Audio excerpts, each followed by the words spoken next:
Okay, so hi, welcome to the week 6 of problem solving session for the discrete maths course. And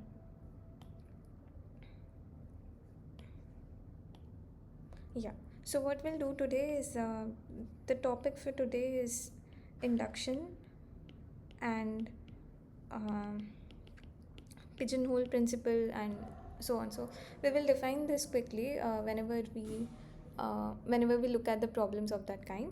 But before we do problems on this, there is one particular problem that we didn't do correctly last time. So I'll just start with that. So after that, we'll move on to the topics of this. So this is week 6.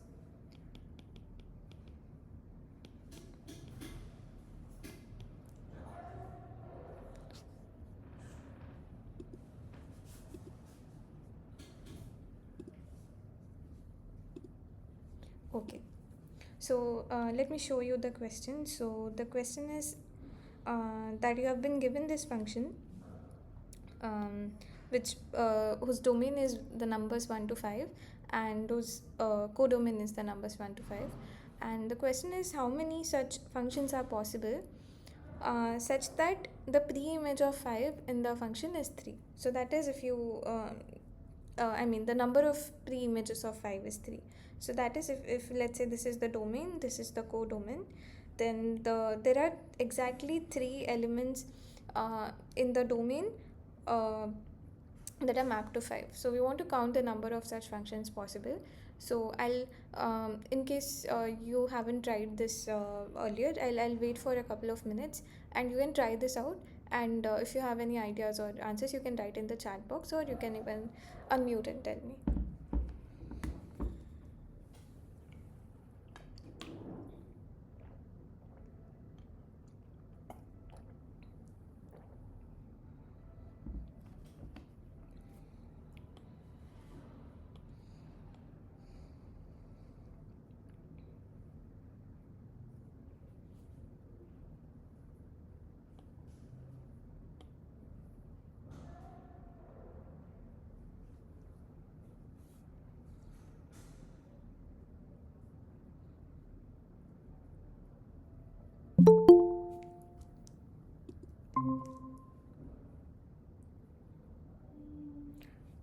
Hi Akansha. So just to connect you with what we are trying to do. So last time there was this question about counting number of functions that satisfy certain constraint.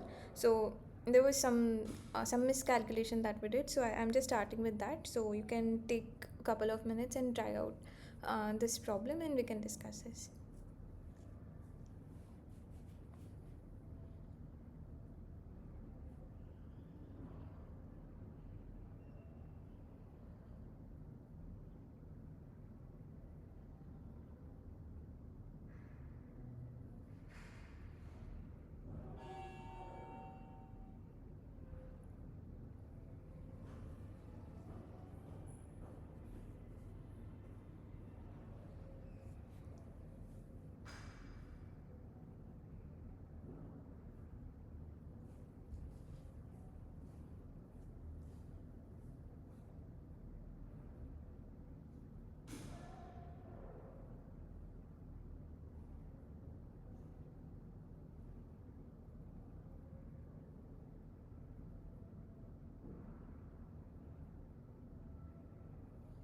Okay, are there any ideas, or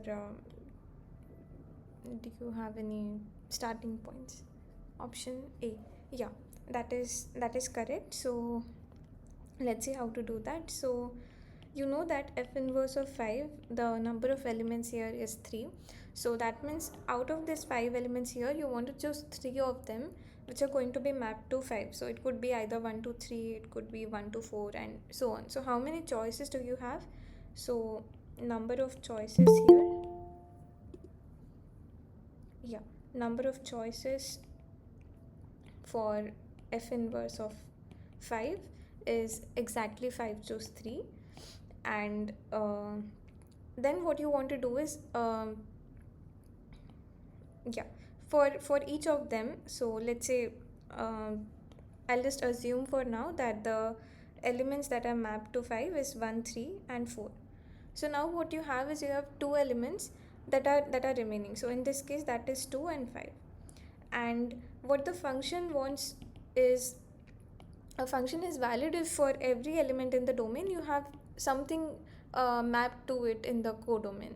So therefore it's important that you cover 2 and 4. It may be possible that there are elements here in the codomain which do not have a preimage. That does not violate anything about the function. So now what you want to do is, for this 2, what are the possible images that are there? So it could be 1, 2, 3, 4, but it can't be 5, because if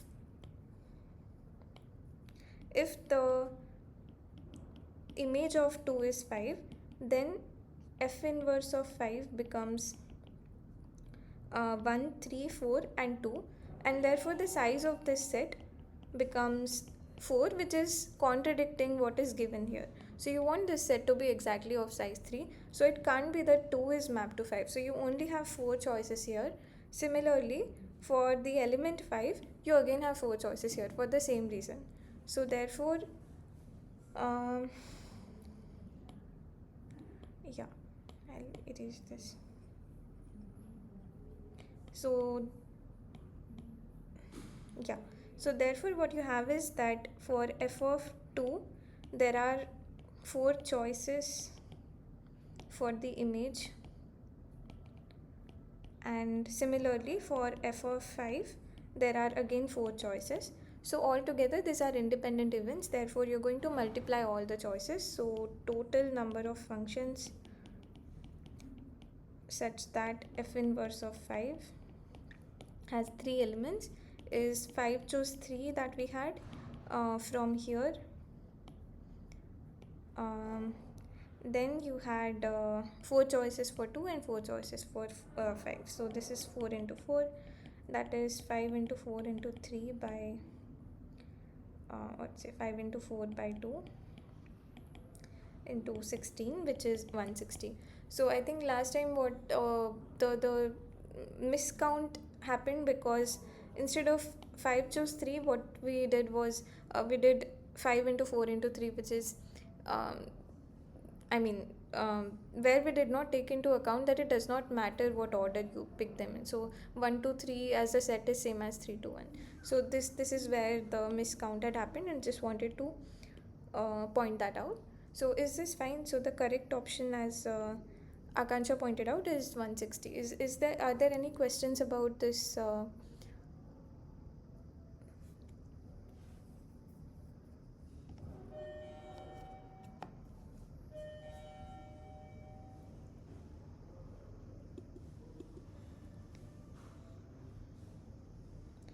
Okay, so if not, I'll move on to the questions for this week. So yeah.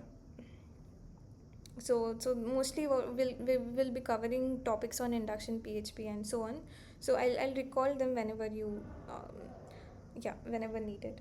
So okay, so okay, maybe I'll just quickly recall what your principle of induction is. So this is principle of mathematical induction.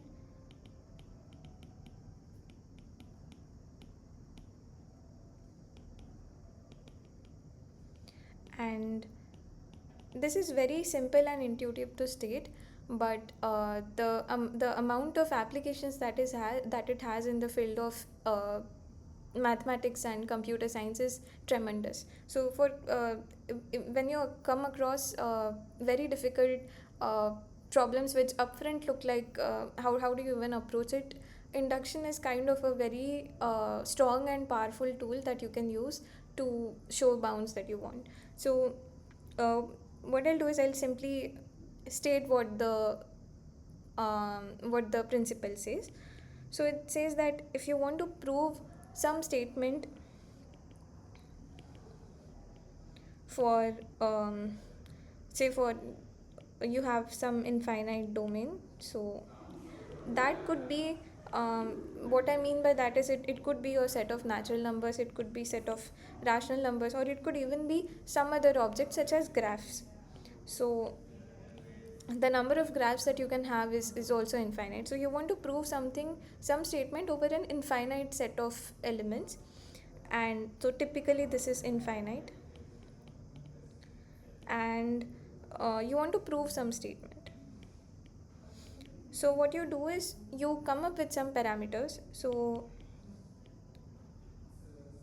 let's say for us it is n, which could be a number n in this case, or a rational number n, or a graph on n vertices. So you're going to choose your parameter. It could also be, say, the number of edges. That depends on what kind of problem you are approaching. So we'll look into that later. Then what you do is you show that this is true when n is small. So say n is some constant c, or let's say for now, let's say n is 1. So you show that this holds when n is 1. Then you assume that this is called induction hypothesis. And then you're going to assume the statement, assume S holds for n equals k. And using this, what you do is you prove for n equals k plus 1. So the idea is that you have this infinite set here which is ordered some way. So let's say that is natural numbers for now. So you want to show that some statement is true for all natural numbers. What you do is you trivially show that this is true for n equals 1. Then because then you assume that it is true for n equals 1 by hypothesis, and you prove that it is true for n equals 2. And then you assume for n equals 2 and show for n equals 3, and you keep on doing this. So this is an infinite series of this is an argument that holds in general for k and k plus 1. So therefore by this logic it must be true for the entire infinite set. So that is very intuitive idea. It's also very simple to state, but it has huge applications in places that you can't imagine. Also, yeah, does anybody have you heard about what is called as strong induction?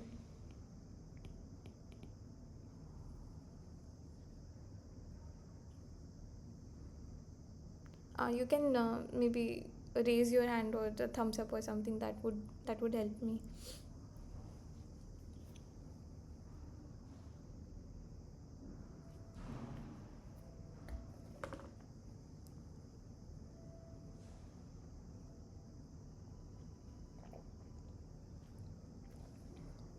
Akansha, Bhanu, Harika.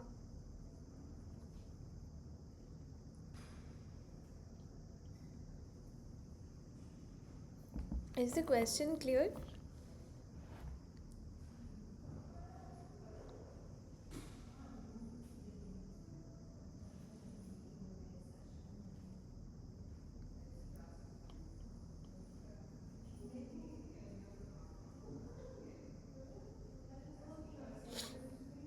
Uh, okay, so maybe I'll just quickly tell what strong induction is. I'm not sure if you have heard about it earlier. So this kind of induction argument that we just talked about, where you assume for the previous element and try to show for the next, this is weak because here, in order to say something about this element, you need its immediate um, predecessor to be to hold. Whereas what strong induction says is it allows you to assume that the hypothesis is true for all n less than equal to k, and prove the statement for n equals k plus 1. So this is stronger because instead of making the assumption about just the previous element, you're making the assumption about all the previous elements and then trying to show about the next element. So at this moment, if you just look at these two proof ideas side by side, where on one hand you're just assuming for n equals k, on the other hand you're assuming for all the elements that are less than equal to k, it looks like both are kind of similar or equivalent in power.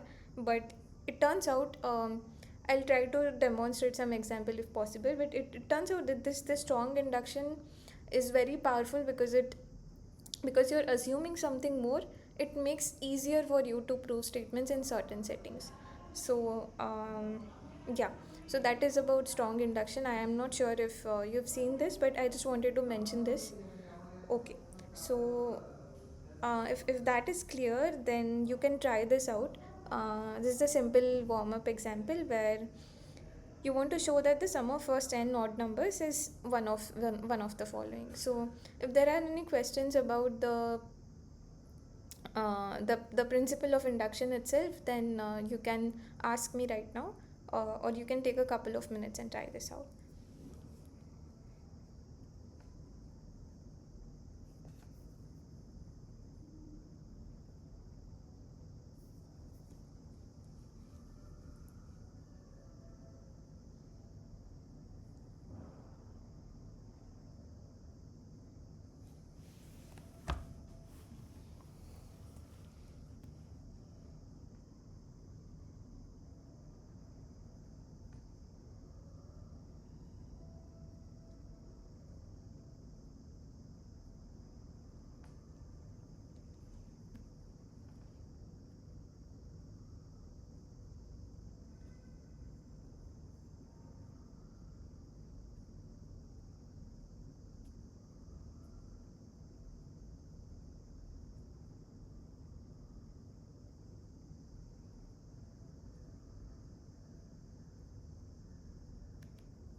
uh, yeah, anybody has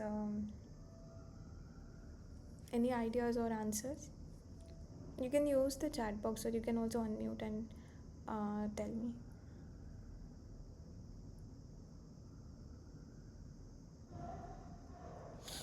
Okay, so Akansha says it's B, which is correct. So let's look at this. So I'm assuming that the answer is n square, and let's try to solve this. So the statement that we want to prove is sum of um, sum of n, where we say sum of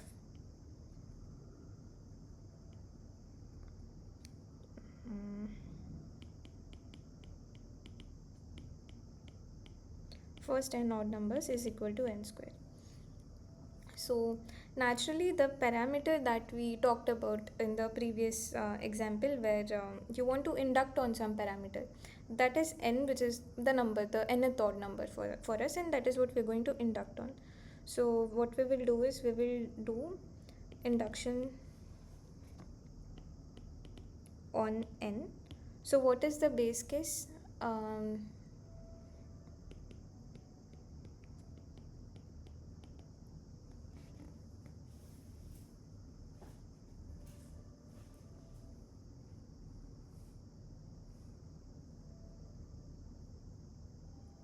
Yeah, so the base case is n equals 1. So the sum of the first odd number is 1. So 1, 3, 5, 7, 9, and so on. So the first odd number is 1, and by our assumption, LHS is 1, RHS is n square, which is 1 square, which is 1. So this is matching. So the base case holds.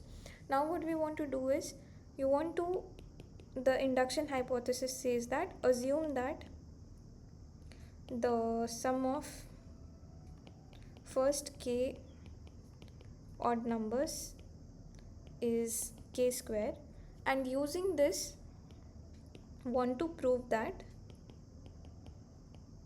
the sum of first k plus 1 odd numbers is k plus 1 whole square. So so the first question we have is, what would be the value of the k plus 1th odd number. What does the k plus 1th odd number look like? So you have 1, 3, 5, 7 and so on. So if I ask you what does the kth number here look like, then what do you think? Sorry, k plus 1th.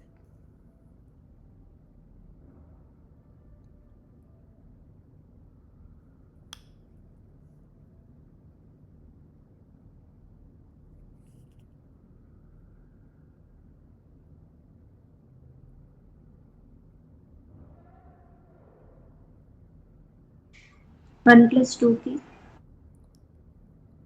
2k plus 1. Yeah. So um, yeah. So the k plus 1th odd number is 2k plus 1 because yeah, the second number is 2 times 3 minus 1. Then sorry, 2 times 2 minus 1, that's the second number. The third number is 2 times 3 minus 1, which is 5, which is 3, and so on. So you can also show this by induction that the kth odd number is 2k minus 1.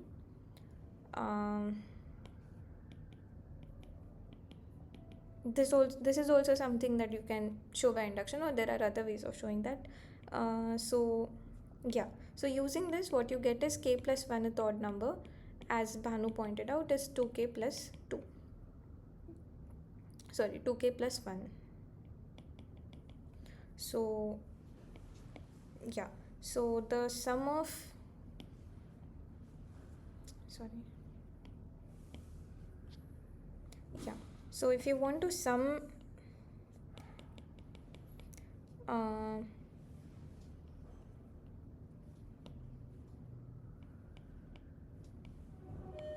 the first k plus 1 odd numbers, then that is same as summing up the first k odd numbers and adding the k plus 1th odd number. So what is this value? What is the sum of first k odd numbers? K square. K square. This is by induction hypothesis, and the k plus 1th odd number we just found out is 2k plus 1, and this is nothing but k plus 1 whole square, which is what we wanted to prove anyway. So assuming this, we are able to show that the sum of first k plus 1 odd numbers is k plus 1 whole square. So hence by PMI, what you have is that the sum of first n odd numbers is n plus 1 whole square. So yeah, so I hope this was fine with everyone. If there are any questions, then please let me know. Otherwise, I'll move on to the next question.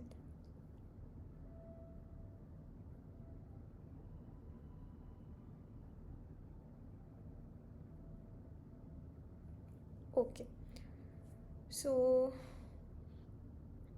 yeah, so you can try to prove this, and yeah, if you have I'll maybe give you a couple of minutes, and if you have any um, ideas, then you can tell me.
Okay, so let's try to solve this step by step, and yeah, you can tell me your answers on the way when I ask questions. So what is the base case? Okay, so I mean, obviously the induction that we're doing is induction on n, and the base case that we have. So what value of n should we look at the base case? N equal to 1. Yeah, good. So for n equals 1, the LHS is just cube of 1, which is 1, and RHS is n into n plus 1 over 2 whole square, which is 1 into 2 over 2 whole square, which is again 1. So the base case holds. Now what we'll do is we will assume that the statement holds for n equals k. So by induction hypothesis, assume that the sum of 1 cube plus 2 cube plus and so on up to k cube is k into k plus 1 over. Okay, so whenever I say k, k is a natural number here. I'm just not writing it, but yeah, make sure that when you write it formally, please mention all this. So this is by assumption. And what do we want to show? We want to show that 1 cube plus 2 cube and so on up to k plus 1 whole cube is k plus 1 times k plus 2 over 2 whole square. So yeah, so how do we proceed?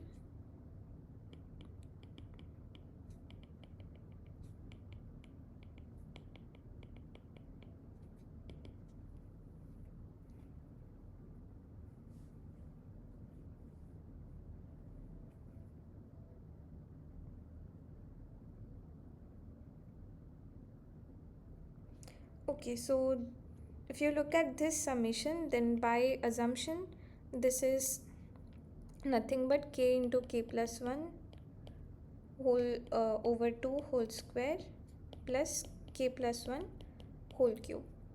And if you want to simplify this is k plus 1 whole square times k square over 4 plus k plus 1. Is this fine? So we just took this k plus 1 whole square term from here and here common and wrote the remaining part in the bracket. And what is this value? K plus 2 also. Yeah, so this is k plus 1 whole square times k plus 2 over 2 whole square, which is same as k plus 1 k plus 2 over 2 whole square, and which is RHS, which is what we wanted to show anyway. So yeah, so essentially this is just a matter of simplifying the terms that you get, and yeah, this is a very like induction gives you a very simple way to prove statements like this, which say if you don't have this tool at your hand, then proving statements like this can get complicated, whereas induction is just one shot proof for sometimes. And okay, yeah, maybe I'll talk about it later. So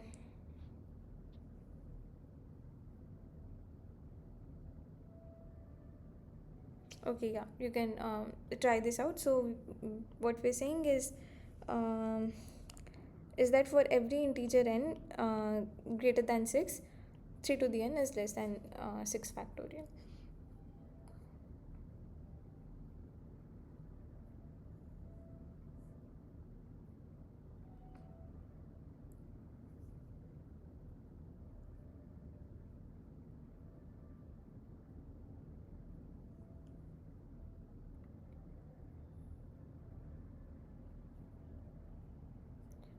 Okay, so I mean, I know this statement is obvious if you look at it, but if you want to follow the steps of induction, then I just want you to identify what are the key steps that are involved.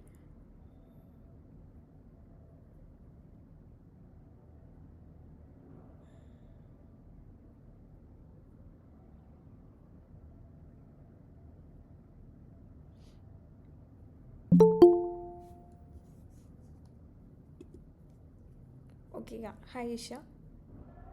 So yeah, just to connect you, what we're trying to do is, this is a simple looking statement which we know is true obviously, but we want to show this using the idea of induction. So just think about it. What are the steps? I just want you to identify the base case, the hypothesis statement, and the induction step. The rest is pretty obvious, but I just want you to be able to identify the steps.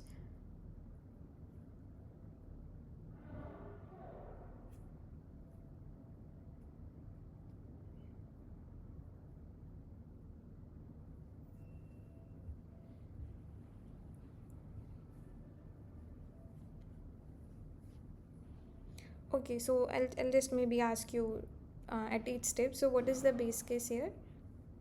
You want to show that for all in which are integers and n which is greater than 6, um, 3 to the n is less than 6 factorial. So, what is the base case?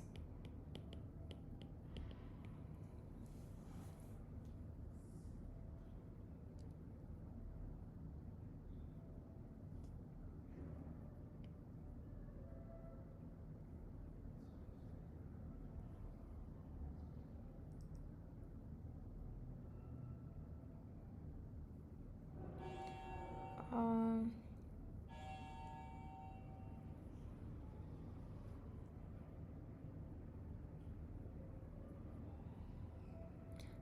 okay, so there is a comment in the chat.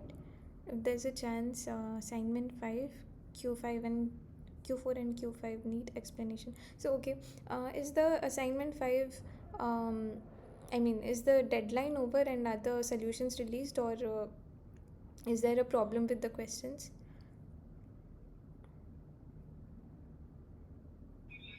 Yes, ma'am, they released, but what we thought, they kept wrong answers. That's why. How? Oh, okay. So that happened again, is it? So okay, I did not get a chance to look at the assignments, but I'll take a look at this. So once we are done with the questions for today at maybe around 7:30, I'll take a look. Okay. So are they not like responding to the uh, this discrepancies in the assignments, or uh, I think in assignment 1 also there were some questions that had wrong answers, something like that. So what happened Every to it? every week it is repeating, ma'am. And there We is have no to. resolution. So has it been resolved for the earlier assignments, or it is just hanging?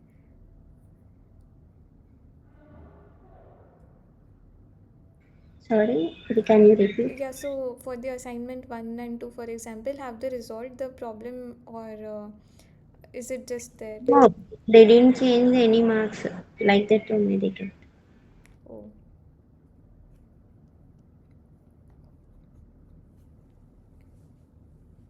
okay, so um, yeah, I don't think I can do anything about it, but yeah, we can surely discuss this questions that you're mentioning.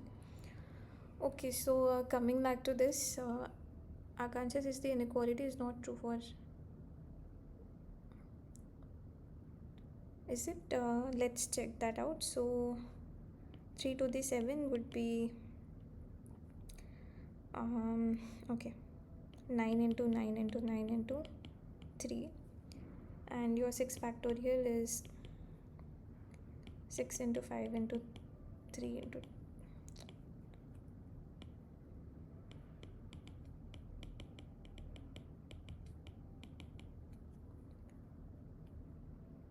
so what I want is, I want this to be, according to the claim, I want this to be less than 1.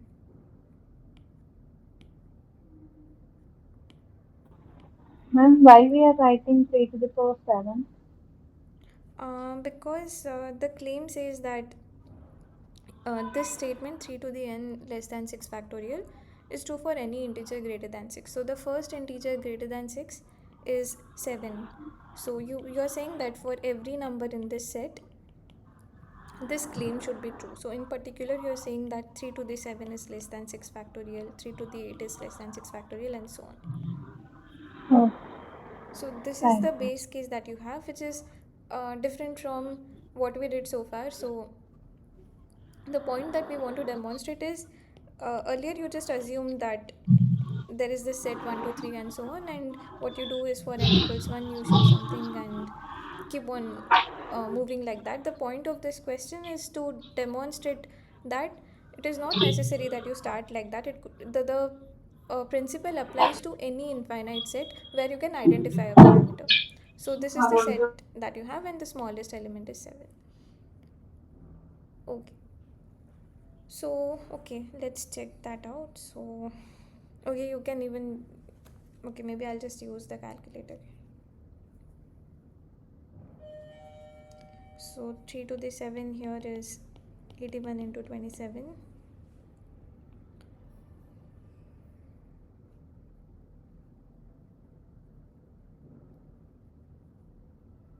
That is 2187, and 6 factorial is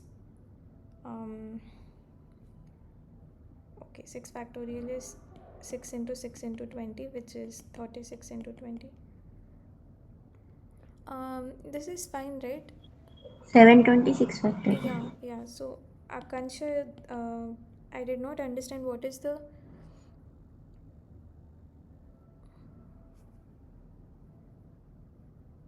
Okay, sorry. The inequality is in the opposite direction. So okay. Uh, so okay, sorry. What you want to prove is this number is always larger. You're right. So yeah. Okay, good. So okay, is this fine with everyone? So the statement that you want to show is that in fact 3 to the n is more than 6 factorial, because as n increases, this value is only going to increase. I hope that did not confuse anyone. So okay, so the whole point of this was to identify the base case, and yeah, anybody, how do you proceed after this? If you want to show this statement, what would the assumption be? N equal to k. Yeah, so you assume this for any k which is at least 6, and that would mean that 3 to the k is is greater than 6 factorial, and you want to show this for k plus 1. So 3 to the k plus 1 is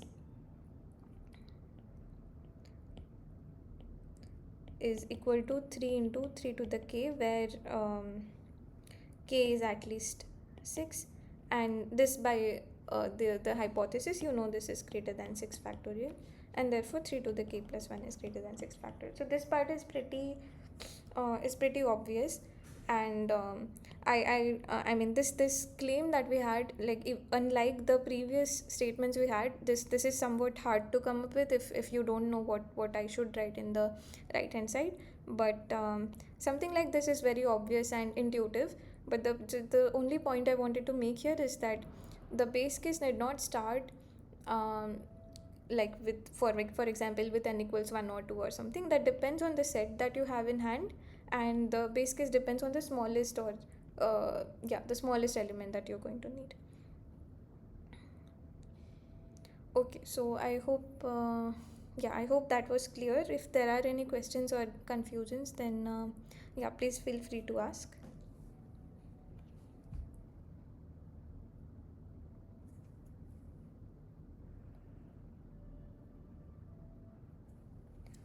Okay, good. So okay, just yeah, I think, yeah, this is the final example probably about the induction that we have. So yeah, just try it out, and okay, maybe we'll do it together. So the statement that you want to show is, um, for all n, you have 1 over 2 plus 1 over 4 plus 1 over 8, and so on is. So this is something that you must have seen. This is your geometric progression, where every time you look at the previous number divided by 2 and you keep on generating the series. And what this says is if you sum up n such terms, then this is what you would get as the sum. And there are different ways of proving this which you must have seen earlier, but the point of this exercise currently is to apply the tool that we learned, which is induction. So can you identify the base case? N equal to 1. Yeah, n equals 1. So the LHS here clearly is 1 over 2, and RHS is 1 minus 1 over 2 to the 1, which is again 1 over 2. So the base case holds. And yeah, then for the induction hypothesis, you assume that the sum of first k terms in the geometric progression is 1 over 1 minus 1 over 2 to the k. And now you want to show that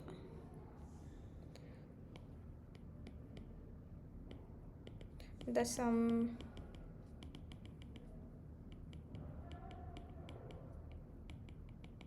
is 1 minus 1 over 2 to the k plus 1. So how do we proceed?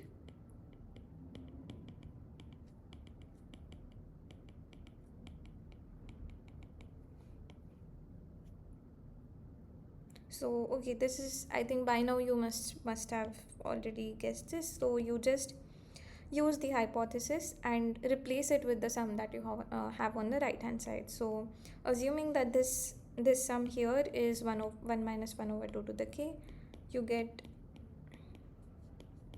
plus 1 over 2 to the k plus 1, which is nothing but 1 minus 1 over 2 to the k minus 2 to the k plus 1, which is same as 1 minus 1 over 2 to the k plus 1. So yeah, so I hope this was clear. So hence hence by the principle of mathematical induction, you would have essentially proved this inequality. So yeah, are there any questions about any of the questions that we saw so far?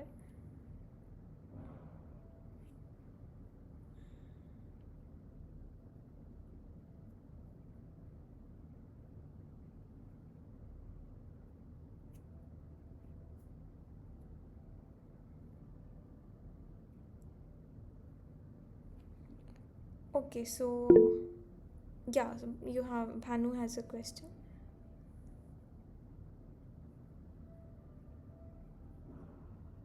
Okay, so I just want to make this point. I'm not sure if this was covered in the video or you know already, but this is an important point to know whenever you learn about this tool of principle of mathematical induction.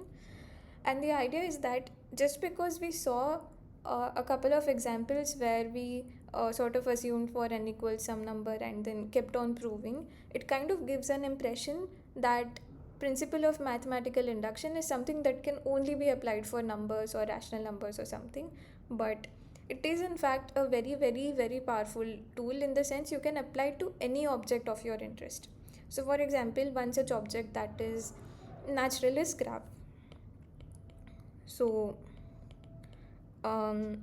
so you can apply this statement on graphs. So what are graphs? You have vertices and you have edges connecting them. So yeah, so you and there's something called binary tree, which you must be familiar with, which is that you have a root node here, and then you have uh, two children for this node, and then this grows like that.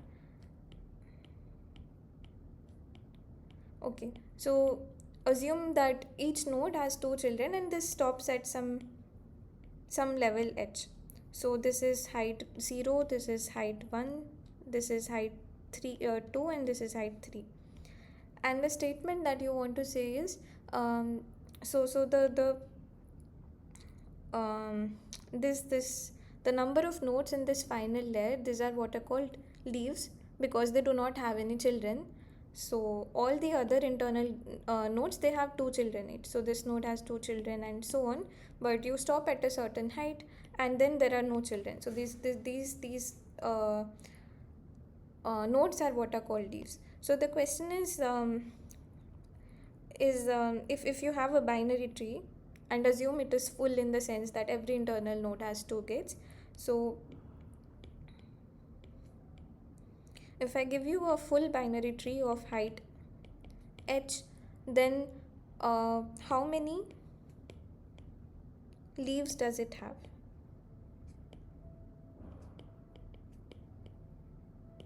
So if I ask you something like this, what do you think should this number be?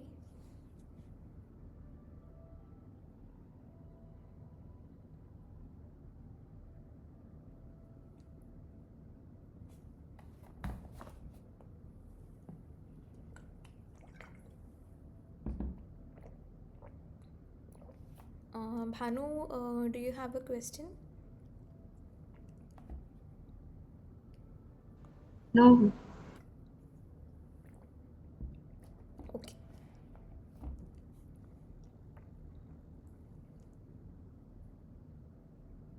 Right. So Akansha says the answer is 2 to the height of the tree. So the number of nodes here would be 2 to the h. And yeah, so I mean, there are different ways of showing this. You can also use something like a GP, geometric progression at this point, where at the first level you have one child, at the second level you have 2 children, the third level there are 4, and at the next level there are 8, and so on. So essentially, that is 2 to the h. You can show this using geometric progression. But if you want to show using induction, for example, then uh, what would your series of steps look like, and what would you induct upon? First of all, what is the parameter of induction?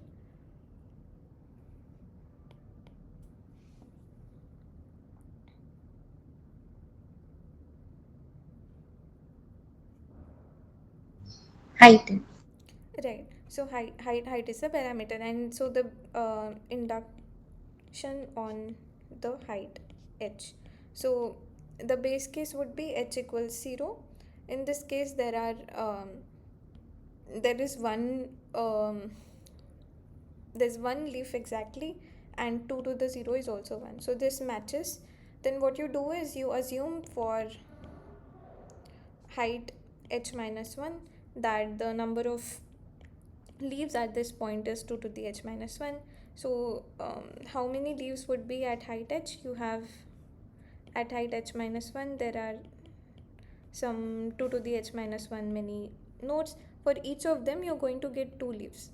So essentially the total number of leaves that you would end up getting is 2 times 2 to the h minus 1, which is 2 to the h. So this is a simple demonstration of the fact that induction is a very very general tool which can be used on objects which could be very complicated. Graph is a very natural and simple to state object, but in general it could be a complicated object such as group or something. So I just want you to not have an impression that induction is something that's only for natural numbers. So yeah, so that was the whole point of doing all this. I'm not going to take very complicated examples for this, but I hope the point is clear. So yeah, if there are no questions about this, then I'll maybe move on to the next question. I hope this was okay.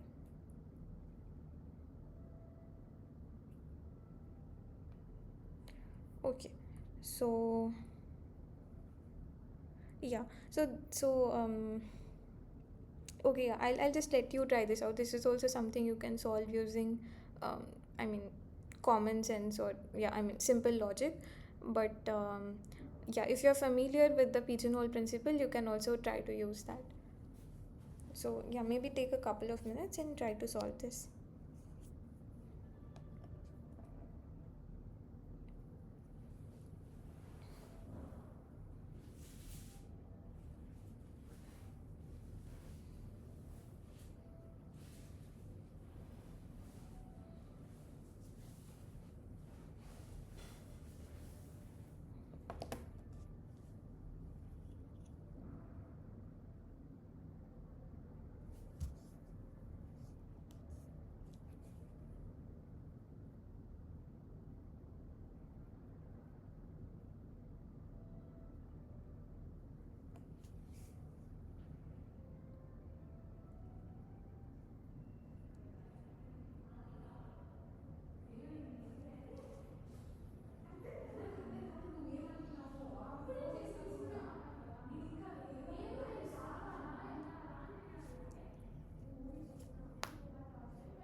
Okay, so Akansha says 14. What about, yeah, Bhanu also says 14. So, what is the idea? If you would like to speak up.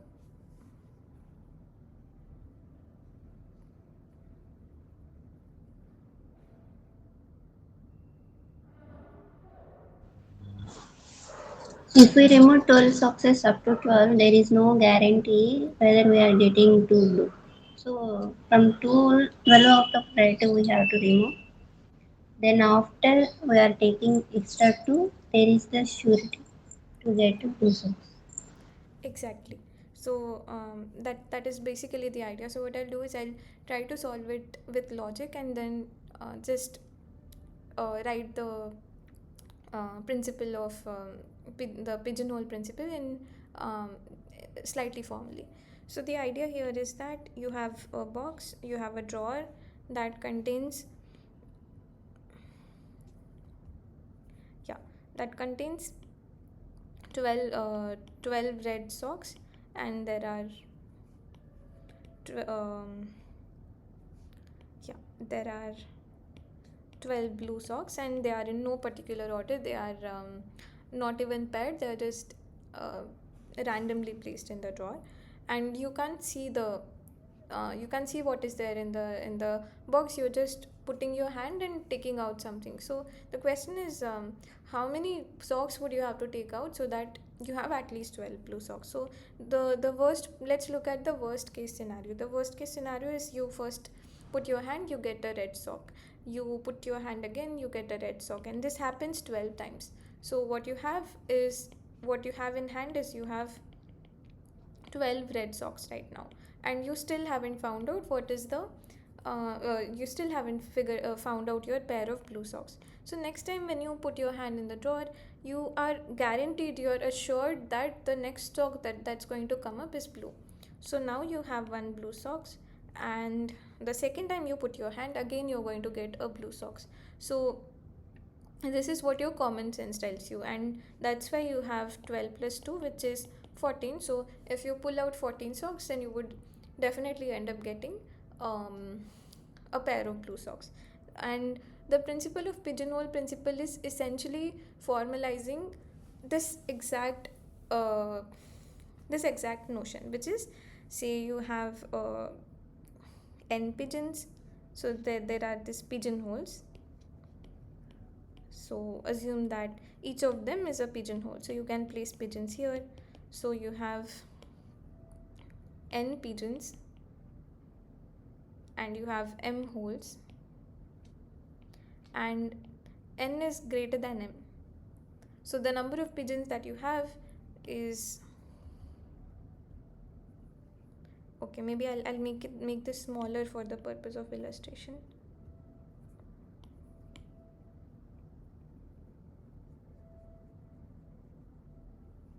Okay, so yeah, you have n pigeons, m holes. So in this case, n is 6, sorry, m is 6, and the number of pigeons that you have is, let's say, 7.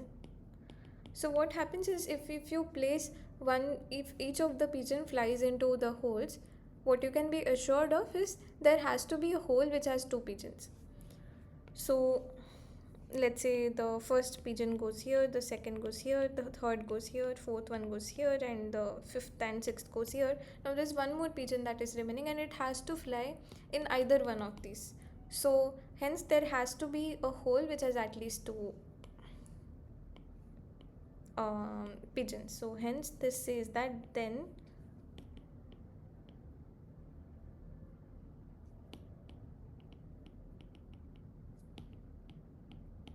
what the principle says is, then there must be a hole with at least 2 pigeons.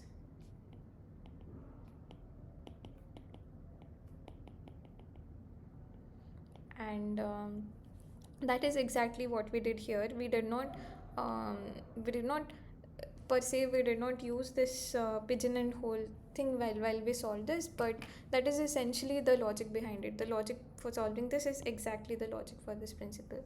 Now, um, yeah, So the thing about pigeonhole principle is it's again just like the induction principle that you saw. It is very easy to apply.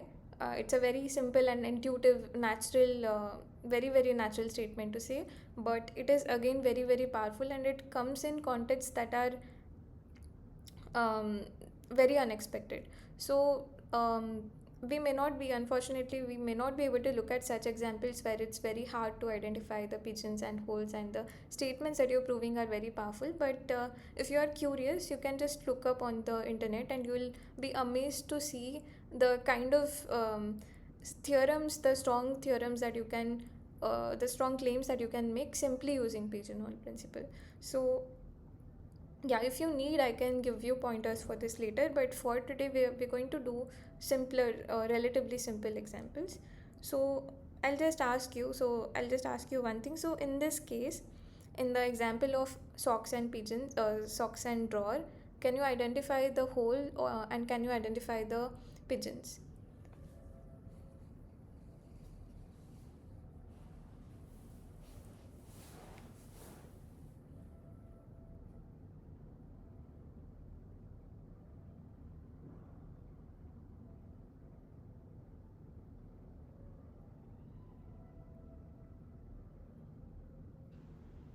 Pigeons are socks, Okay. socks, and holes are two blue socks.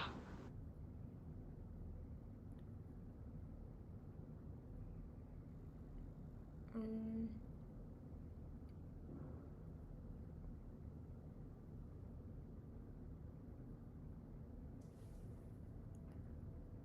okay.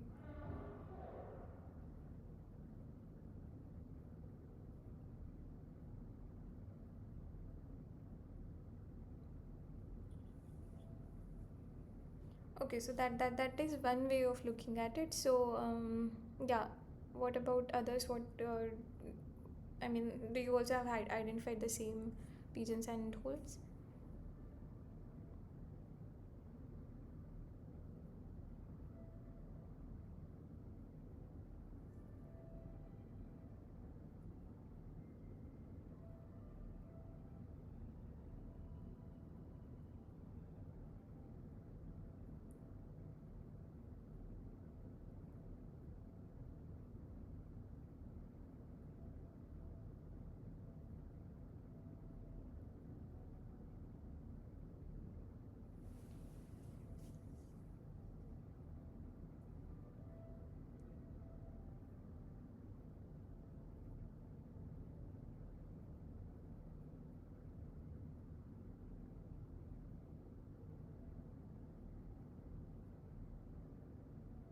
Okay, so I think, yeah, you can think of it. Yeah, you can think of it that way. So the um, yeah, so the number of so the holes could be the boxes that you have for the red and blue. Um, I mean the um, I mean the red and blue socks that you're pulling out, and the pigeons could be the socks that are there in the drawer. So each time you can think of the blue socks, sorry, the bad socks, which is red for us, occupying the holes, and yeah, and the moment you cross this number 14, you would end up getting two red socks. So it's, yeah, it's essentially the same thing. Yeah, I just wanted to pose the question to you, but I hope the principle makes sense in general. um, okay, so yeah, so this is again an application of the pigeonhole principle. So you can yeah, you can try this out, and maybe I'll wait for a couple of minutes.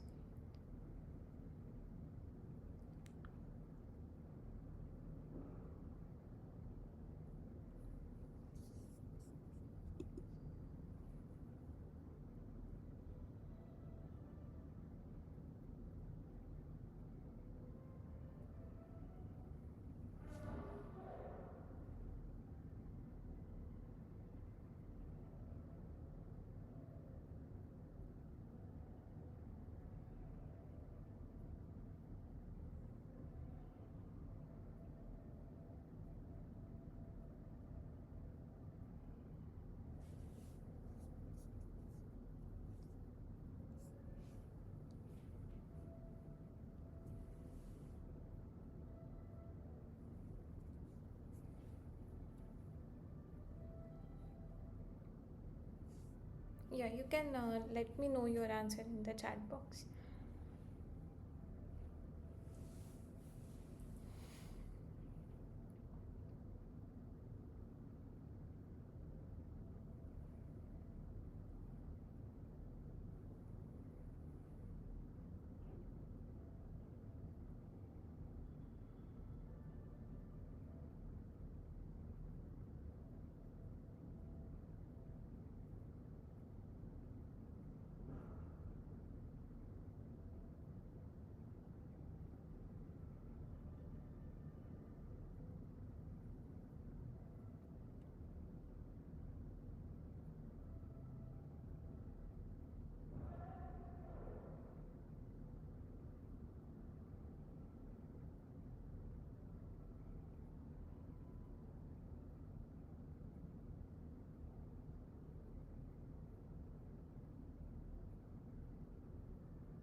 A small doubt, no?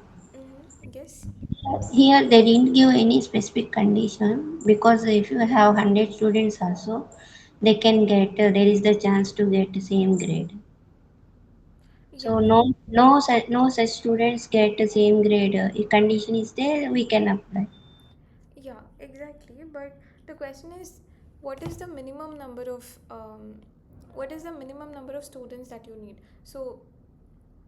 Um, so essentially, you're looking for a number. Say for example, assume that number is 42. So I want to say that 42 is the number which guarantees that there would be at least 6 students with the same grade. But if you go below that, so you go to 41, the statement no longer holds. So it is that minimum number that we're looking for.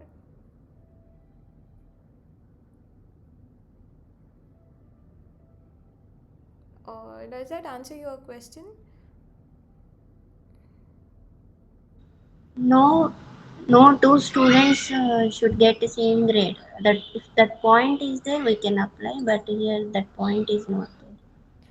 The point is that No two students should not get the same grade. uh, no, the point is that at least 6 students should get the same grade. So if you have 2 students who get A, then 3 who get B, then 2 who get C, D, and okay, assume this is E, does not matter. So this is a bad example for us. Is what you want is you want at least 6 students who get the same grade. So it could be A, B, C, D, or E. So it could be something like this. This is a good yeah, this is a good example for us because there are 6 students here who get the same grade. uh, is that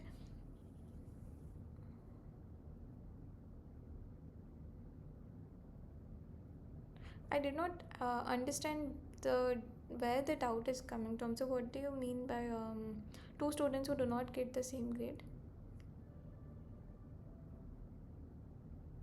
No, ma'am. There is the chance all will get the same grade also, no?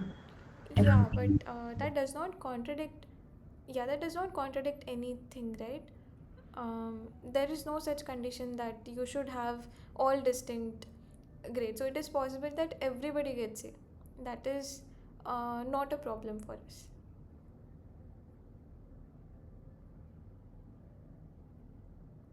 Is this okay?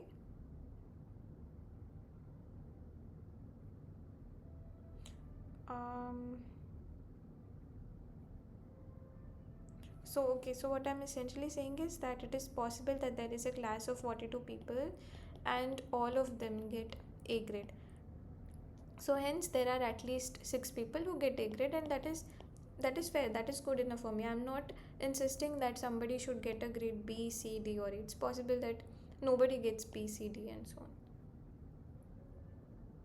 So it is not yeah, so it's not the real world grading system that we are sticking to. This is maybe not very natural, but say there is a cutoff like that where if you have more than 90 marks, then you get A. If you have between 80 to 90, then you get B, and so on. So if that's the kind of system you're sticking to, then um, yeah, then possibly everybody scored more than 90, and hence everybody got A. So that is okay for us. I hope I understood your question, but okay. So yeah, what do you think? Um, is it option A, B, C, or D?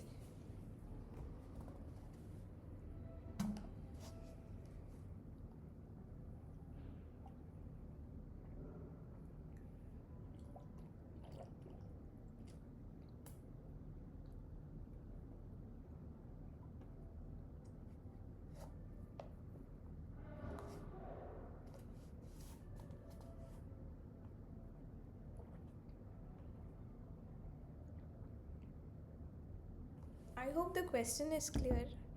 Or are there any doubts about the question?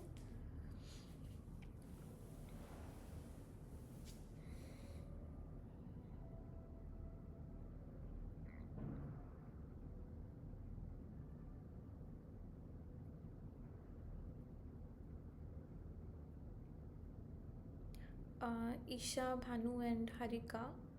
Uh, is the question clear? Can you react and let me know if the question is clear?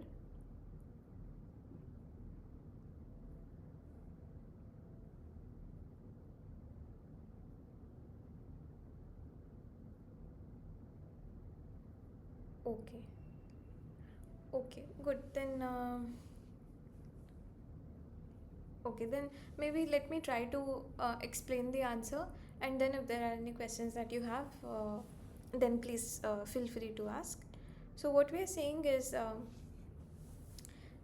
that you want to be sure that for n many students, if there are n many students in the class, then there has to be a grade which at least 6 students have achieved. So this is like the red socks and blue socks example, where um, you kind of look at the worst case that is possible. So it's maybe the first student gets A, the second one gets B, then third one gets D, and then the fifth, sorry, and so on. Next you look at the grade. So let's say there are 5 people who get A's, 5 who get B's, 5 who get C's, 5 who get D, and 5 who get E. So what happens here is you have still not found um, the a grade which has such that at least 6 students achieve this, because for each of them there are 5 students who have achieved that grade. Now let's look at, so how many students have we looked at so far? There are 5 grades, there are 5 students, so we have looked at 25. um, yeah, so we have looked at 25 students currently, and we have still not found uh, a grade which at least 6 students have achieved. Now let's look at the grade of the 26th student. Okay, so you look at the grade for the 26th student, it could be A, B, C, D, or E, it could be anything. Let's say for now that it is C. The moment it is C, now you have a grade which at least 6 students have got. So at least 6 students get C. So it does not matter, C is not special. Even if it were E or A, anything, the moment you add the grade of the 26th student, you get a grade which at least 6 students have achieved. So the answer for this is 26. So 26 is the minimum number which ensures that at least 6 students have got the same grade. And what would have happened if, for example, the grades of the 25 students that we were looking at were not like this, but let's say there are only 5 people who got B? So what happens is, what is the grade of the 26th student if it is not B? It could be A, C, D, or E. And the moment you write that, say you got A, you already get 6 people who have the same grade. So the worst case example that you could have constructed is that there are 25 students and 5, for every grade there are 5 students achieving it. So it's just the bare it's just that boundary where you cross the condition. So is that making sense? So the answer to this is 26. And the idea is again what we have been doing so far. It's exactly the same logic, but just that the conditions are different. So is this question clear? And the solution?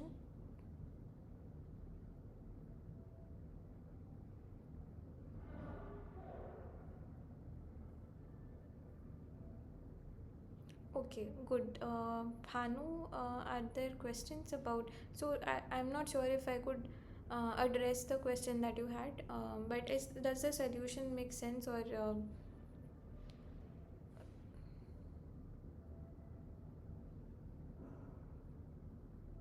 Okay, good.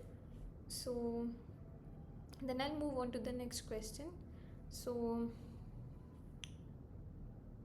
okay, this is again an example of PHP which is very similar to what we did just now. So the question is that say you have 28 states, and uh, you're asking how many students must there be, what is the size of the group of students that you should be looking at, so that you're guaranteed that there are at least 5 students who come from the same state.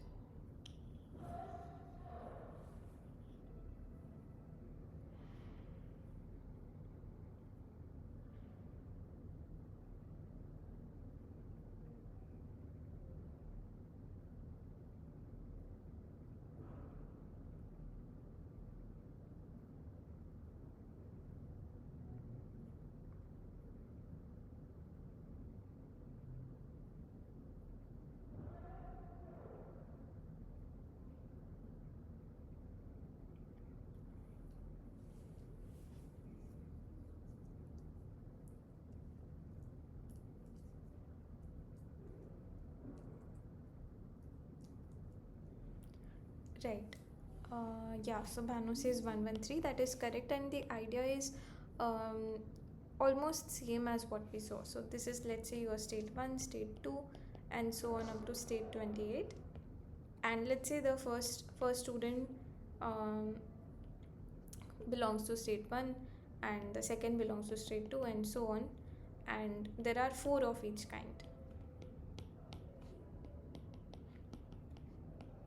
So how many students you are looking at? You are looking at 28 into 4, which is 112 students, and you still haven't uh,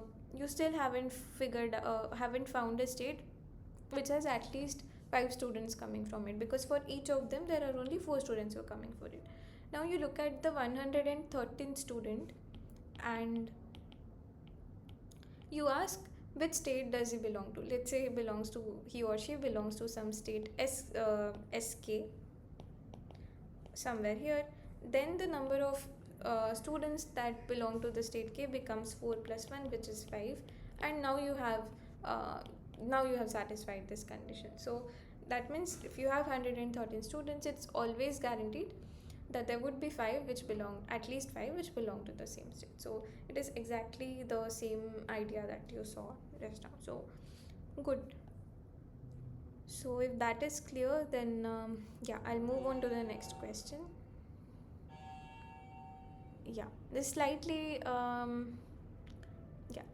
different from the previous one, where there is a university where you want to schedule classes, but the problem is that there are only 38 different time periods. So by that you mean you have only 38 slots that are possible. So S1 is, say, a morning slot, some S2 is an even, and so on. So you have 38 possible slots, and you have to schedule 677 classes. So naturally you can't schedule 2 classes in the same time slot. So the question is, how many rooms do you need to ensure that all the classes can be scheduled? So for example, instead of 677, um, suppose I wanted to schedule 39 classes. then how many rooms do I need?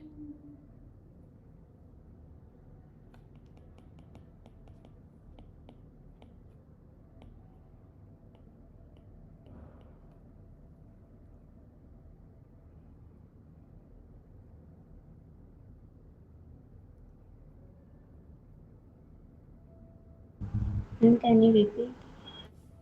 Sorry, could you say it again? Can you repeat? Yeah, okay. So the question is, you have 38 time slots in which you can schedule a class, and there are total of 39 classes that you want to schedule. So clearly you can't schedule all of them if you only had, say, 38 rooms, because one class can only be scheduled in one room and in a particular time slot. You can't have one class, two classes in the same time slot, and you can't have two classes in the same room. So there are 38 slots and there are 39 classes you want to schedule. The question is, how many rooms do you need for that? Okay, so maybe I'll make it simpler. Say you just want to schedule two classes, then how many rooms do you need? Two. Two, exactly. So you just need two rooms. But say you want to schedule 39 classes, and what would the number of classes be? 39. Uh, 39. Okay, sorry. My previous answer was not correct. So if there are two classes that you want to, two courses that you want to schedule, you don't need two rooms. You just need one room, because let's say this is my room, and what I'll do is, in the first time slot I'll schedule the first class. In the second time slot I'll schedule the second class. So in that room itself I'm managing to schedule two courses by using different time slots. So so if you want 39, so is that clear? Is the example of two slots clear? So you only need one room is enough.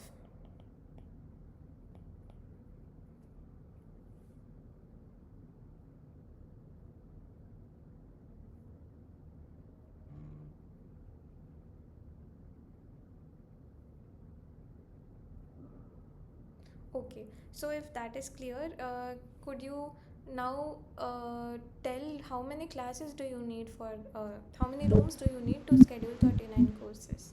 Two rooms. Exactly. You know, you need two rooms, because in the first room the maximum you can do is you schedule your first course in the first slot, second course in the second slot, and the 38th course in the 38th slot. But the moment you have a new course, C39, you cannot schedule it anywhere in this room 1. There is no way you can schedule it because all the slots are taken. So therefore you now need a room 2 where you can schedule the 39th class, which could be in any of the time slots. So now that you know this, what is the answer for this? If you want to schedule 677 classes, then how many minimum rooms are needed?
Bhanu, Harika, so what do you, I mean, you can even tell your ideas if in the chat, or you can unmute, so that would help me understand what you are thinking. 18. 18, exactly, that is correct. So the idea is that in 6 7, if you want to schedule 677 classes, then you will need at least 677 divided by 38 rooms, because in each room you can only schedule 38 courses. So you need at least these many rooms, and this number turns out to be 17 point something. So rounding it off to the nearest integer, you get 18 as your number. So you need 18 rooms to ensure that 677 courses can be conducted in the given time slots. So good. So the answer is 18. And yeah, that brings us to the final question. So the question is that you have a 8x8 checkboard. So this is 1 2 3. Okay.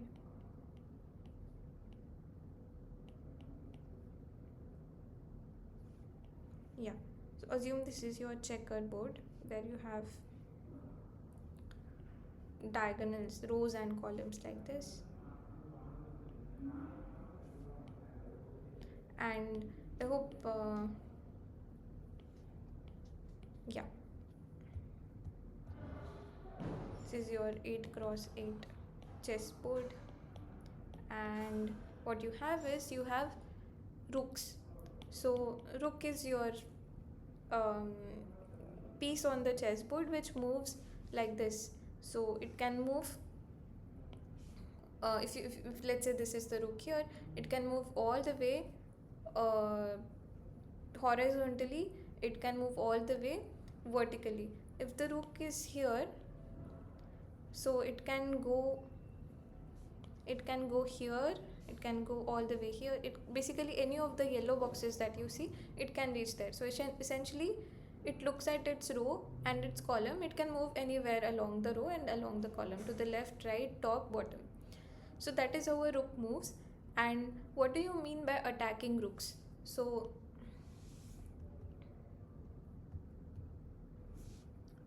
let's say there is a rook here and there is another rook here. So what do you mean by attacking? Attacking simply means if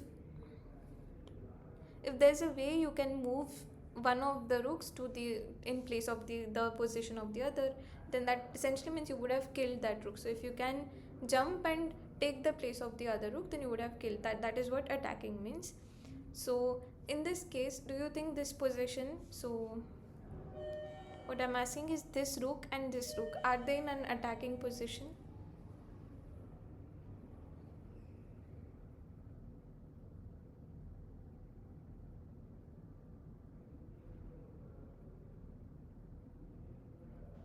Attacking. Sorry. These two rooks are attacking each Yeah, other. good. So these two rooks are attacking. What about this rook and this rook? No. Yeah, they're not attacking. So the question, so the statement that we're making is, it is impossible to place 9 non-attacking rooks on a chessboard. So the question is the statement true or is this false? So if it is true, then you True. show True. true. So why do you think that? There is a chance to keep only diagonal. We have diagonal boxes only 8. So Exactly. So what principle did we use here? Do you see any principle working in action?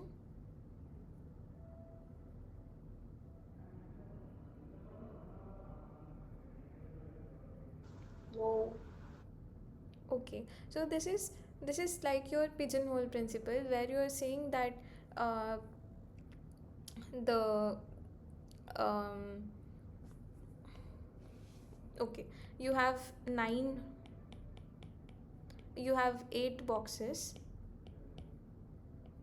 Okay, maybe I'll first describe your solution and then I'll try to write this in terms of pigeonhole principle.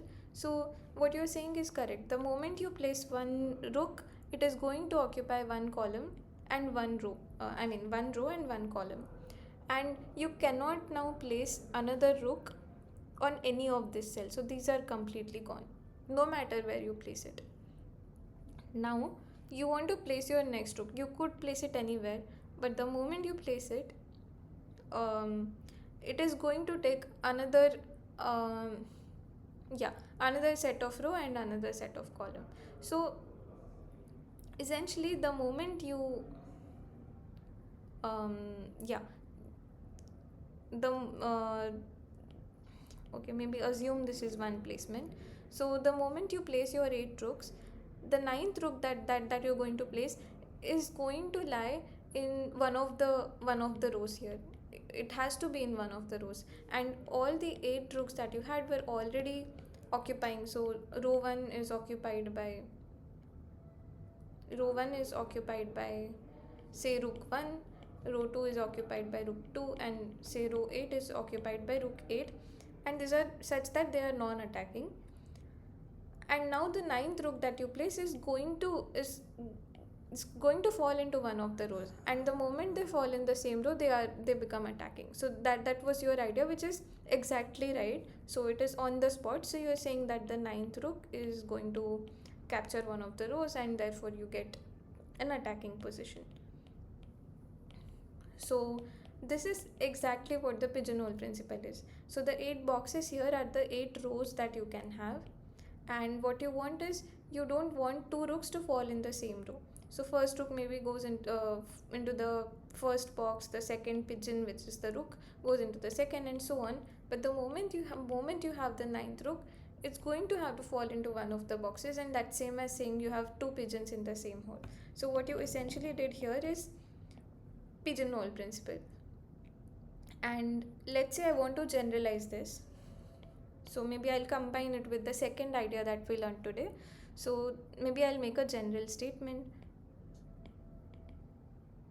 that you have an n cross n checker chessboard, and the statement I'm making is that it is impossible to place n plus 1 rooks in non-attacking position.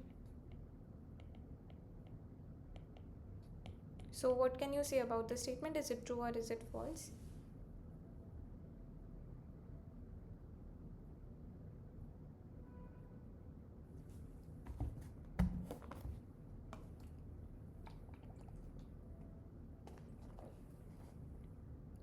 Exactly. So this is true, and you can also solve this using the same idea. You can think of this as having n boxes, which is n holes or boxes, which is nothing but the number of rows, and the pigeons here are the rooks that are to be placed, and that is n plus 1.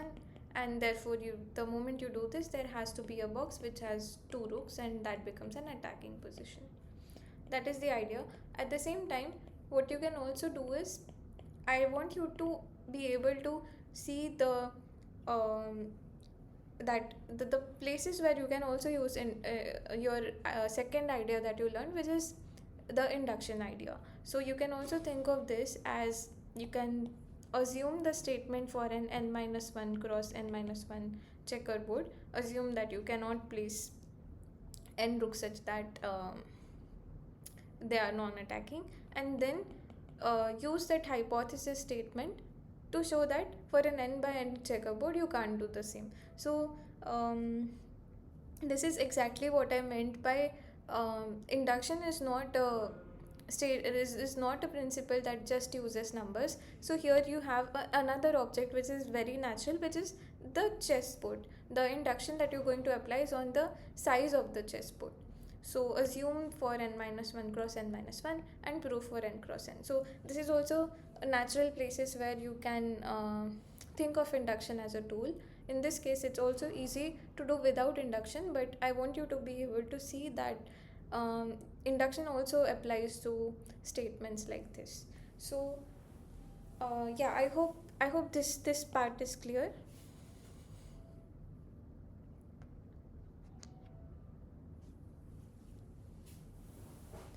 Okay, so yeah, is this okay, or are there any questions about? Yeah, okay. Good. So, like promised, I'll look at the assignment. We will discuss this now. But for those who, who do not, who wish to leave, the next session that we will have is on next Friday, which is okay. I don't know the day, but yeah, 6 p.m. to 8 p.m. 8 p.m. same time and slot. So I'll see you in the next lecture, and what we will do now is I'll take a look at the uh, okay, maybe I'll open it from here itself.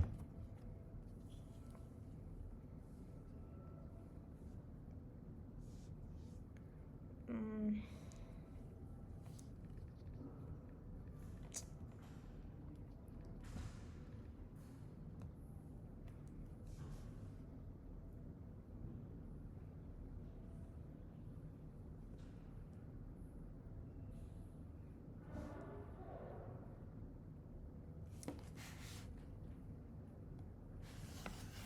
Okay, just give me a second.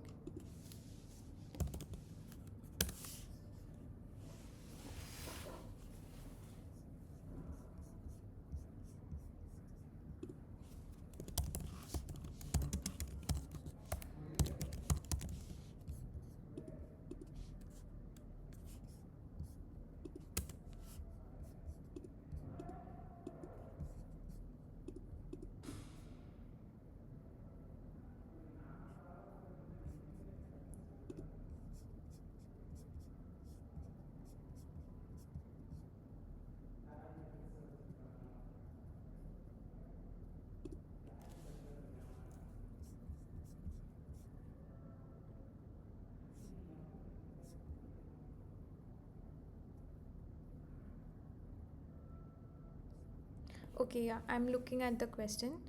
So okay, I'll just